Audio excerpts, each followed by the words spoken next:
তুমি এমন একটা ব্যক্তি যে কয় আইলো তার পিছেই যাও, গেলে পরে তোমার ক্ষতি হয়, লাভ হয় না। কথাটা ঠিক না বে ঠিক? ঠিক। ডাক করলা না, না। যখন তোমার কাছে টাকা পয়সা থাকে, তখন তোমার আপন বন্ধু বান্ধব, কাছের মা বাবা মা থাকে।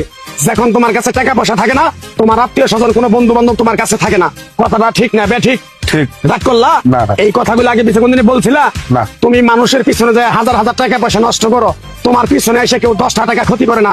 কথাটা ঠিক না বে ঠিক? ঠিক। আরেকবার কও বিসমিল্লাহ, বিসমিল্লাহ। আরেকবার কও সুবহানাল্লাহ। সুবহানাল্লাহ। বিশ্বাসে বস্তু মিলে তর্কে বহুদূর।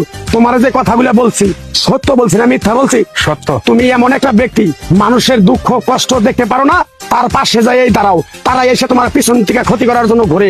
কথাটা ঠিক না বে ঠিক? ঠিক। রাগ করলা? না। কিছুদিন আগে একটা বিপদে পড়ছিলা, অনেক বন্ধু বান্ধবের কাছে 10, 20, 50 হাজার টাকা হাওলা চাইছো, তারা তো ফোন করেই নাই, তোমার সাথে এখন যোগাযোগ বন্ধ করে দিছে।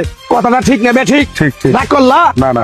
এই তাবিজ গাছ গাছরা দিয়া কারো কাছে টাকা পয়সা নিয়ে খাই না, তোর কাছ থেকে সামান্য কিছু টাকা নিয়ে আমি একসঙ্গে হোটেলে খামু, দিতে পারবি? পারবো। পারবি? পারবো। লাইক লাগবো না, তোর মনটা খুবই পড়ো। কেউ 50 টাকা চাইলে তোর 5,000 টাকা দিয়ে দেস। কথাটা কি করছি বুঝতে পারছ? জি। আরেকবার কবি বিসমিল্লাহ। বিসমিল্লাহ। বিসমিল্লাহ বলার সাথে সাথে তুই আমারে 500 টাকা দিবি, তোর এক টুকরা গাছ দিয়ে দামু। এই গাছটা তুই নিয়ম কারণ মাইনা ব্যবহার করবি, আল্লাহ তোরে মুক্তি করবো। কথাটা কি বেশি বুঝতে পারছ? জি। আরেকবার কবি বিসমিল্লাহ। বিসমিল্লাহ।